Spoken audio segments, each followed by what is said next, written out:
दरियाए जहलम शमाली बरसगीर पाक व हिंद का एक दरिया है। ये वेरेनाग से निकलता है और जम्मू व कश्मीर के हिंदुस्तानी जेर इंतजाम इलाके से होता हुआ पाकिस्तान के जेर इंतजाम आज़ाद कश्मीर फिर पाकिस्तानी सूबा पंजाब में जाता है। ये पंजाब के इलाके के 5 दरियाओं में से मगरिबी तरीन है और वादी कश्मीर से बहता है।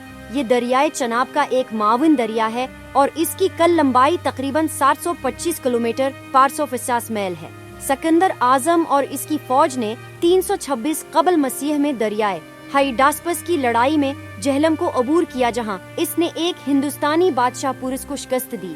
एरियन अनाबसिस 29 के मुताबिक इसने इस जगह पर एक शहर बनाया जहां से इसने दरियाए हाइडास्पस को अबूर करना शुरू किया, जिसका नाम इसने अपने मशहूर घोड़े बुसेफालस की ताजीम के लिए बकीफाला या बुचेफाला रखा, जो जलालपुर शरीफ में मदफून है। ये ख्याल किया जाता है